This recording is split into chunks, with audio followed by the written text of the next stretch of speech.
নতুন বেতন কাঠামো ধাপে ধাপে বাস্তবায়ন করার ঘোষণা দিচ্ছে। নবম জাতীয় পে স্কেল বাস্তবায়নের ঘোষণা আসার পর সরকারি কর্মকর্তা কর্মচারীদের মধ্যে স্বস্তি ফিরেছিল। 2026 থেকে 27 অর্থ বছরের বাজেটে এজন্য প্রয়োজনীয় বরাদ্দ রাখা হয়েছে, কিন্তু বাজেট ঘোষণার 1 মাসের বেশি সময় পেরিয়ে গেলেও এখনো গেজেট প্রকাশ না হওয়ায় বাস্তবায়ন নিয়ে দেখা দিয়েছে অনিশ্চয়তা।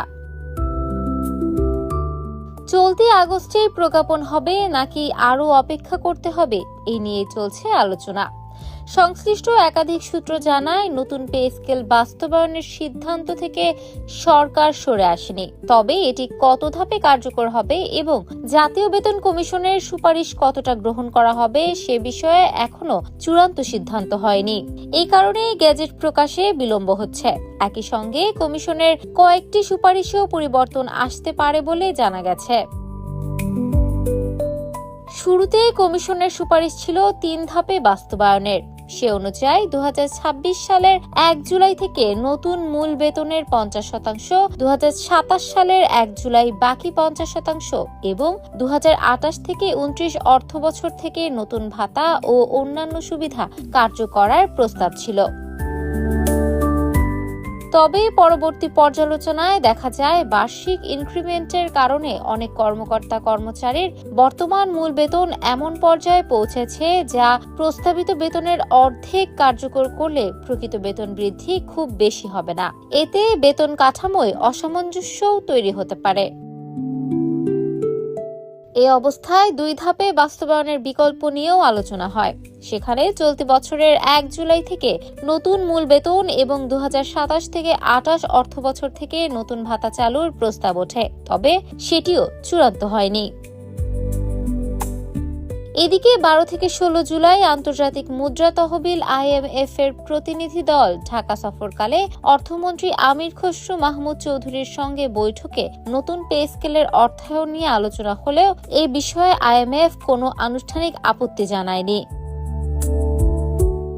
2026 থেকে 27 অর্থ বছরের প্রস্তাবিত বাজেটে সরকারি কর্মকর্তা কর্মচারীদের বেতন ভাতার জন্য 89,836 কোটি টাকা এবং পেনশন গ্র্যাচুইটি সহ মোট 1,25,515 কোটি টাকা বরাদ্দ রাখা হয়েছে। জনপ্রশাসন খাতে মোট বরাদ্দ ধরা হয়েছে 1,41,434 কোটি টাকা, যা আগের সংশোধিত বাজেটের তুলনায় প্রায় 55,000 কোটি টাকা বেশি। সংশ্লিষ্টদের ধারণা, এই অতিরিক্ত বরাদ্দের বড় অংশ নতুন পে স্কেল বাস্তবায়নেই ব্যয় হতে পারে। তবে অর্থ মন্ত্রণালয়ের এক কর্মকর্তা বলেন, বাজেটে বরাদ্দ থাকলেও চলতি অর্থ বছরে 2,36,850 কোটি টাকার বাজেট ঘাটতি রয়েছে। ফলে রাজস্ব আদায় ও ঋণের পরিস্থিতির ওপর নির্ভর করবে বাস্তবায়নের গতি। উল্লেখ্য, 2025 সালে সাবেক অর্থ সচিব জাকির আহমেদ খানের নেতৃত্বাধীন জাতীয় বেতন কমিশন সরকারি কর্মকর্তা কর্মচারীদের বেতন 100 থেকে 142% পর্যন্ত বাড়ানোর সুপারিশ করেছিল। কমিশন সর্বনিম্ন মূল বেতন 20,000 টাকা এবং সর্বোচ্চ 1,60,000 টাকা নির্ধারণের পাশাপাশি বিদ্যমান 20টি গ্রেড বহাল রাখার প্রস্তাব দেয়। সংশ্লিষ্ট কর্মকর্তারা বলছেন, নতুন পে স্কেল বাস্তবায়নে কোনো ধরনের ত্রুটি রাখতে চায় না সরকার, তাই সব দিক বিবেচনা করেই চূড়ান্ত সিদ্ধান্ত নেওয়া হবে। তবে গেজেট প্রকাশ না হওয়া পর্যন্ত সরকারি চাকরিজীবীদের অপেক্ষা ও অনিশ্চয়তা কাটছে না।